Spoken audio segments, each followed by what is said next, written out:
Hello, I'm Lucy from Colouring in the Midst of Madness, and today I'm bringing you a review of this, which is Johanna Basford's new book, 30 Days of Creativity.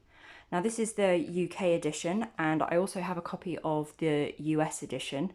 They're both practically the same, but there are some differences, and I am doing a comparison post later, and all of these videos will be linked to each other in the description box. So the book, as you can see, it's rectangular, and so it's the same shape and size as How to Draw Inky Wonderlands and Ivy and the Inky Butterfly. It's the same height as all of the UK editions of Johanna's books, which is slightly smaller than the US editions, but those all match each other and these all match each other. Now this time it doesn't have a dust jacket, which I know lots of people really like.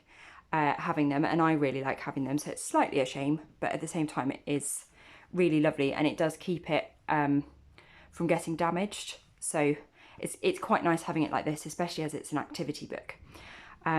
So we'll have a look inside and I will sort of talk you through what's going on in the book. So Johanna created this book during COVID-19 lockdown. And it's full of all sorts of activities to create a creative habit.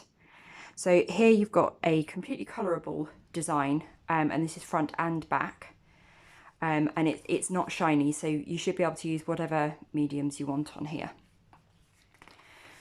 So my copy was sent by Johanna, which is why she's signed it and written my name in it, which is very lovely. And there's an introduction and some tips, and then what art supplies you need, and you can see it's not a very long list. You don't need super fancy supplies, you can use whatever you like. And then here we have a habit tracker. So the goal of this is to spend at least 10 minutes a day doing something creative within this book, and each day you do, you can colour in or cross off one of these numbers, so that it instills the habit in you. Now, this is one of the pages that I have started to fill in. So these were blank teacups when the book was sent. And I have taken inspiration from Johanna's ones, as well as thinking up my own, like my little cloud sheep. And yeah, this is one of the doodling pages, and I may well colour that in at a later point. So each double page is kind of a standalone exercise, and there are various different types of exercise. So like this one has obviously already been started by Johanna, and then you can carry on the pattern. So this is a drawing one. There are all sorts of colouring pages. There are doodling pages, and I think we're about to come to one, but there are 5 colourable quotes scattered through the book as well. So there are 30 double page spreads of activities, and then 5 double page spreads with colourable quotes on them. So for those of you who don't like drawing, this is actually meant to be a drawing flowers page, but it's so beautiful and it looks finished anyway, so you could just colour in the jars and vases and things and not draw if you don't want to. But I also think it's a really good way of kind of starting and having a go at drawing. For those of us who aren't very confident with doing that, it just feels quite manageable. I know I said when How to Draw Inky Wonderlands came out that I was really apprehensive about it coming out because I really hate drawing and I'm not any good at it. But I have learned that we have to trust Johanna because she knows what she's doing, and she is really good at teaching us how to do things that we actually think we can't do. And so before I knew it, like I didn't actually mean to do a drawing page in this book. I had fully intended to do colouring. And she had sent us reviewers a pencil and pen package with the books.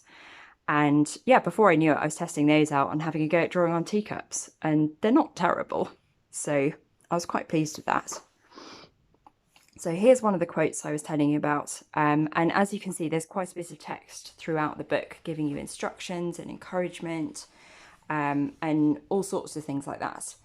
And the pages are really good because they don't feel overwhelming. Like, this is not a blank sheet of paper. You're not being asked to suddenly come up with some masterpiece on your own. It's already started for you. There's inspiration here, and then you can have a go at doodling on here yourself, or you can just colour them in if you want to. So it's a really accessible book, and there are lots of really different sized projects, which is really great, especially for those of us who are mentally ill, because like my concentration has been absolutely shot recently, and like trying to even pick a page I found really, really hard.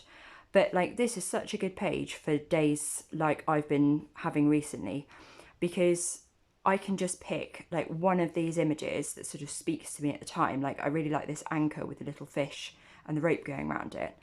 And I could pick out like 2 or 3 pencils, colour that, and that would be my 10 minutes.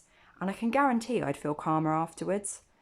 And it's so much less overwhelming having these little tasks to do rather than a huge blank sheet of paper or a massively full colouring illustration to try and colour in.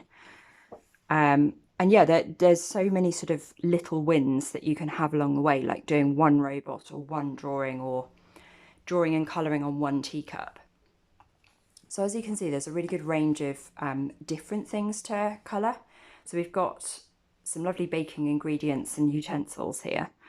And there's quite a lot of different stuff in here compared to the past books of Johanna, as well as lovely nods to all of those. So like Lost Ocean and Secret Garden. There are plenty of fish and flowers and leaves and things as well. There's even a recipe here, so you can get baking and making some tasty cake.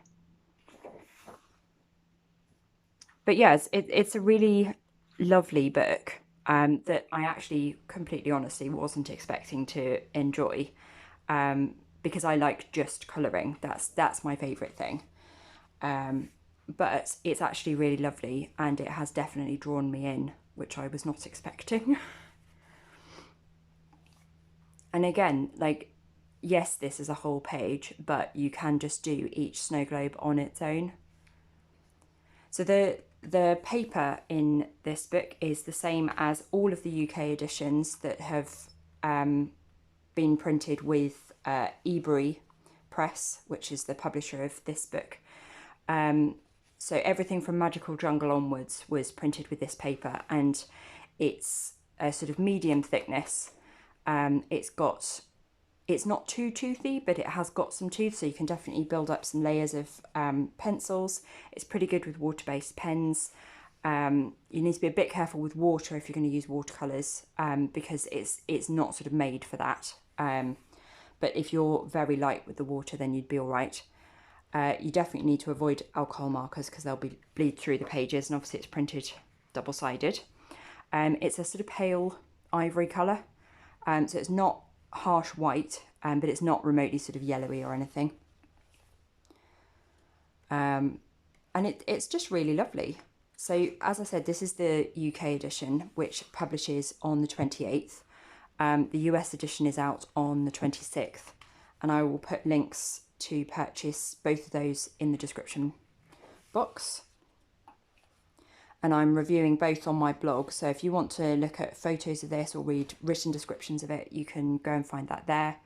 Again, all of these links, everything I'm mentioning, will be in the description box.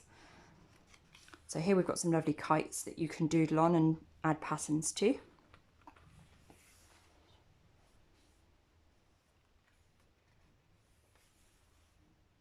So yeah, it's a really lovely book, and while it's somewhat similar to How to Draw Inky Wonderlands, you can certainly use those skills in this, but it's also quite different. And it's not really like anything I've seen before, actually. It's a really novel concept. And I think it's such a good idea to sort of get everyone in the habit of trying to be creative every day, because it is really good for your mental health, and it's really good for sort of getting a sense of satisfaction. As with all Johanna's books, they are drawn with quite thin lines, so you do need quite a steady hand and quite good sort of fine motor control and eyesight. But as she said on one of the previous quotes, go outside the lines. It doesn't matter if you do. and you can obviously draw your own things in, and there are no mistakes, so you can just get creative and enjoy it. And at the back here we've got a colour palette test page again, so you can test out your mediums. So I'm just going to hold this up. So I used a 0.3 Staedtler pigment liner to draw these, and those are the pens that Johanna uses, and as you can see there is no spreading or feathering or anything like that, and because they're the pens she uses, the colour of the lines blend perfectly with the printing in the book. So if you're wanting to have your drawings sort of blend in seamlessly with Johanna's, then those are the best pens to get, and they are really lovely to use. And I've coloured this in with Stabilo fine liners, and you can see there is no shadowing through here. You can't see I've coloured at all. So it's great for, the paper's great for all of those things. And again, we've got this beautiful colourable image at the back. And the spine, as ever with the UK editions, is glue and string bound, so it's really sturdy and durable. As far as I'm aware, I don't think anyone's ever had their pages falling out of the UK edition. So yeah, there you have it. It's a really lovely book, and I certainly recommend getting it. Like I said, there is a comparison post linked in the description. There's a video of that, as well as a blog post with heaps and heaps of photos. And I think I found about 30 differences. It might be 29, I can't remember at last count. And I haven't filmed that yet, but I will have done by the time this is up. So yeah, all of that's in the description box. Please do give this video a thumbs up if you liked it. Do leave me a comment and subscribe to my channel if you haven't already, and you'll see more videos like this. Thank you so much for watching. Bye.